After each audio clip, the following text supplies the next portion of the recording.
उत्तराखंड की ऊंची पहाड़ियों पर नैनीताल से 10 कोस दूर एक गांव था, गंभीरा। चारों तरफ से पहाड़ियों से घिरा रमणीय झील के पास बसा, दुनिया की तितर-बितर से दूर अपनी सुंदरता को समेटे हुए एक प्यारी सी जगह, जिसे न तो मुंबई जैसे बढ़ती बढ़ती इमारतों की लालसा थी, न दिल्ली जैसी चौधी चौधी सद्दाहकों के प्रति आकर्षण। उस गांव में एक बच्चा लोकेश अपनी मां के साथ रहता था। उसके पिता उसके जन्म के 2 वर्ष के बाद ही चल बसे थे।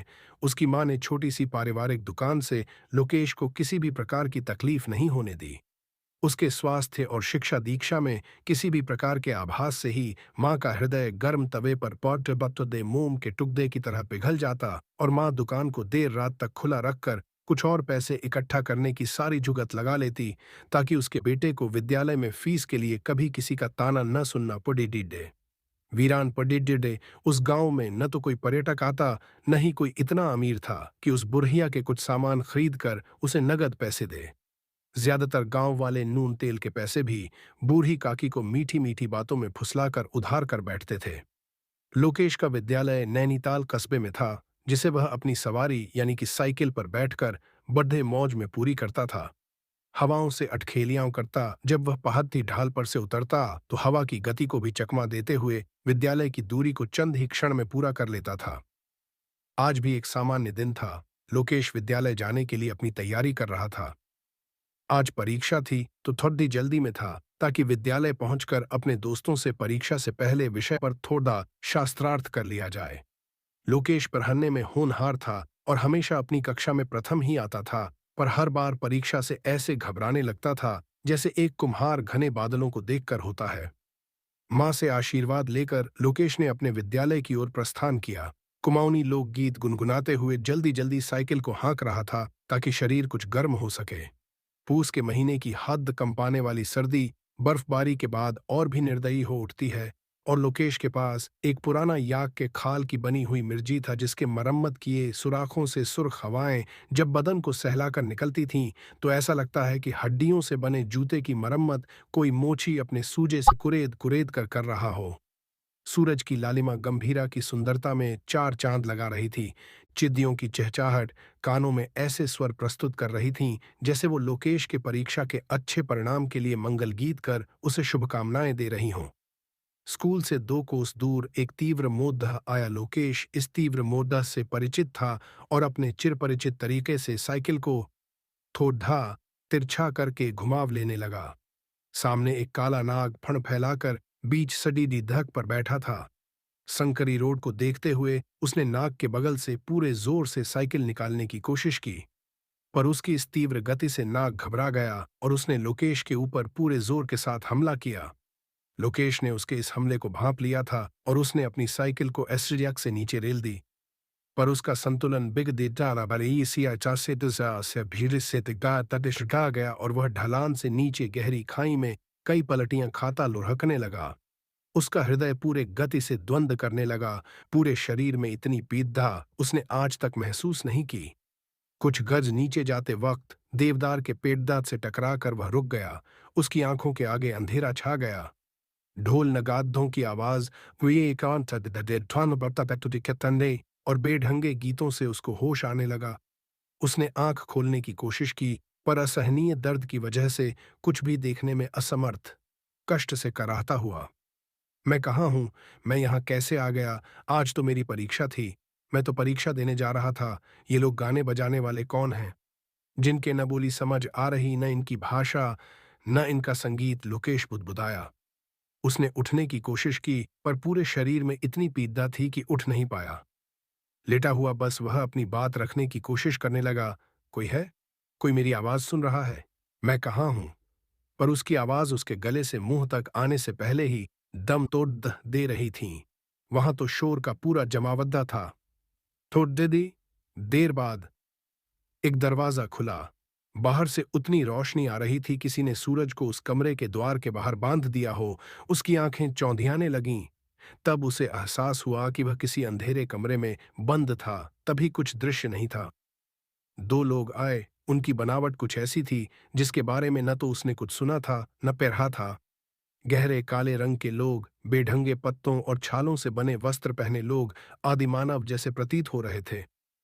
उन्होंने लोकेश को बाजुओं से पगड़ी दिए दीच कर घसीटा। दर्द के मारे लोकेश की चीख निकली। उन दोनों में से एक ने घूर कर लोकेश की तरफ देखा। उसकी लाल लाल आंखें किसी भट्टी में कोयले की तरह दिख रहे थे। उन्हें देखते ही लोकेश अपना सारा दर्द भूल गया। वो लोग उसे एक जाली नुमा कमरे तक ले गए। वहां और लोग भी थे, बच्चे, औरतें और पुरुष, पर कोई भी बुजुर्ग नहीं दिखा। लोग उसे देखने को बहुत उत्साहित थे। किसी उत्सव जैसा मालूम पुडी डिढ़ता था, पर उत्सव किस बात की? यह न तो किसी विवाह का समय था, न तो किसी त्योहार का। लोकेश मन ही मन बहुत चिंतित होता जा रहा था, पर जमीन पर लेटे रहने के अलावा उसके पास कोई चारा भी नहीं था। यह वह क्षण था जब उसे अपनी परीक्षा से ज्यादा अपनी माँ की फिक्र होने लगी। एक मैं ही तो हूं माँ के पास, मुझे भी इन लोगों ने नहीं छोड़ा तो मेरी माँ का क्या होगा?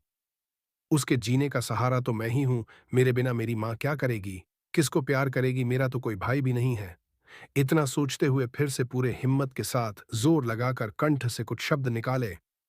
तुम सब कौन हो? मैं कहाँ हूं? फटाक ककक। एक जोर की लात उसकी पीठ पर लगा, किसी ने गर्म तवे से दाग दिया हो। उसकी आंखों से आंसू सैलाब की तरह बाहर आने लगे। उसकी आंखों के सामने फिर अंधेरा छा गया।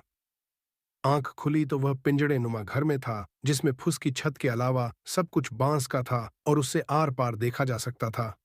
उसके बगल में एक मिट्टी का पात्र था जिसमें भुना हुआ मांस रखा हुआ था और दूसरे पात्र में पानी। इतना एहसान क्यों? उसने उनके इस सम्मान की तरफ जरा भी ध्यान नहीं दिया, क्योंकि उसको घर जाना था, किसी भी कीमत पर। पास ही एक व्यक्ति पहरा दे रहा था। बाकी लोग किधर गए? उसने सोचा, तभी एक फिर कहीं दूर से वही पुरानी जानी पहचानी ढोल मंजीरों की आवाज आनी शुरू हो गई। कुछ ही देर में एक झुंड नाचते गाते वहां आ पहुंचा। एक लग दीदी की बग्घी पर एक वृद्ध बैठा था, जिसने फूलों की हार पहन रखी थी। उसे बग्घी से नीचे उतारा गया। बिल्कुल राजसी अंदाज पर राजसी ठाठ नदारद। वह वृद्ध राजा मालूम पड़ता था, क्योंकि सब उसको ही खुश करने में खुश थे। वह भी बग्घी से उतरकर सामने की तरफ रखे बंधे पत्थर की बरहा। संगीत बंद। सब कुछ ऐसा शांत हो गया जैसे वहां कोई हो ही नहीं। सब एकदम स्थिर, शांत, बिना की किसी हलचल के बूत बने खड़े थे ने। लोकेश सब कुछ बहुत ही उत्साह से देखता चला जा रहा था। बुजुर्ग व्यक्ति ने पत्थर के पास जाकर कुछ समय तक अनजान भाषा अमें बदबदाया और वही लेट गया। पीछे से एक पहलवान सरीखे का व्यक्ति आया, जिसके हाथ में नंगी तलवार थी। खचा कक कक। अगले ही पल उसका सर उसके धददाह से अलग हो गया। लोकेश सुन्न हो गया। काटो तो खून नहीं, उसे कुछ समझ नहीं आ रहा था। वही धुन फिर शुरू हो गई, वही नृत्य, जैसे वहां कुछ हुआ ही ना हो, पर लोगों की भीड़ एजिटेशनी डी उसकी लाश के पास पहुंची, और फिर जो हुआ उससे लोकेश फिर बेहोश हो गया। सारे बच्चे, महिलाएं और पुरुष उसकी लाश को कच्चा अपने दांतों से चबाकर खाने लगे थे। सबके मुंह खून से सन चुके थे। नींद खुली तो सुबह हो चुकी थी, पर शरीर का दर्द कुछ कम था। देखा तो एक विचित्र लेप उसके पूरे शरीर पे था, पर कैसा लेप था यह? क्या इससे मैं भी मर जाऊंगा? लोकेश के मन में यह प्रश्न बार बार कौंधने लगा। उसने बाहर खड़े बारह कधे रखवाली कर रहे व्यक्ति को आवाज दी, मुझे छोड़ दो, मैंने तुम लोगों का क्या बिगाड़ा है? मुझे क्यों मारना चाहते हो? पर सामने से कोई उत्तर नहीं मिला, जैसे वह बहरा हो और उसने कुछ सुना ही ना हो। पूरा दिन भय और अनजाने ख्यालों में ही गुजर गया, और कुछ दिन ऐसे ही गुजर गए। कुछ दिनों के अंतराल पर ऐसे ही वृद्धों की बलि दी जाती थी, और बाद में भूखी प्रजा अपने तृप्त करने के लिए उस वृद्ध निर्जीव शरीर पर कूद पुडी देहते। भूख से बेहाल लोकेश बिल्कुल कमजोर हो चुका था। हड्डियों का ढांचे जैसा उसका शरीर अभी भी मृत्यु को लात मार रहा था।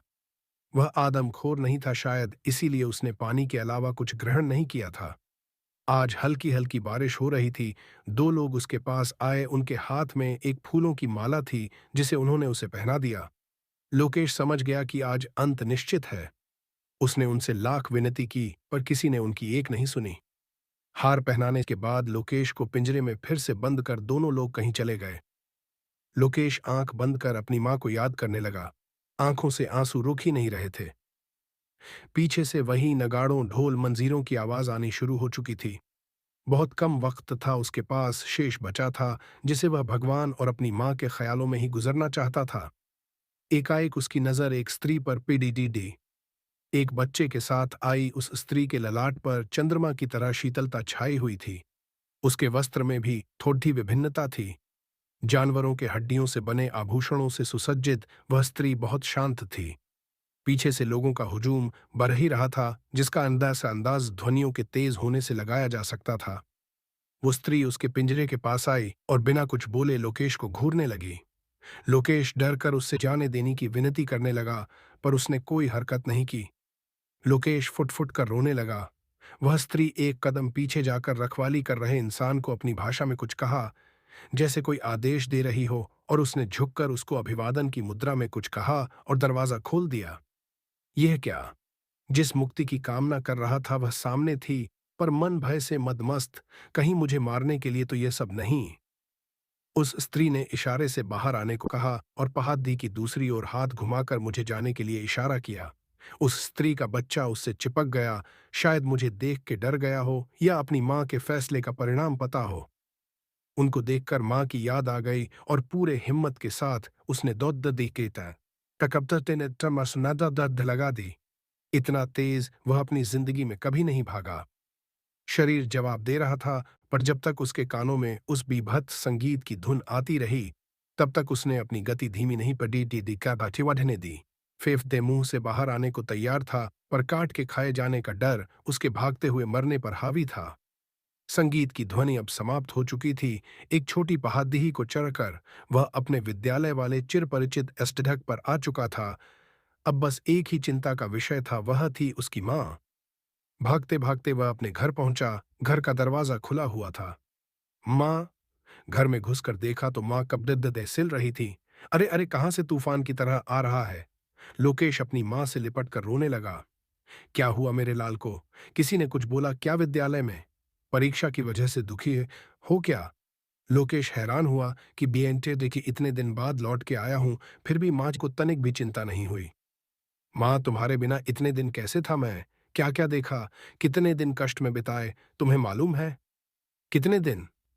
अभी आज सुबह ही तो परीक्षा देने गए थे तुम मेरे कलेजे।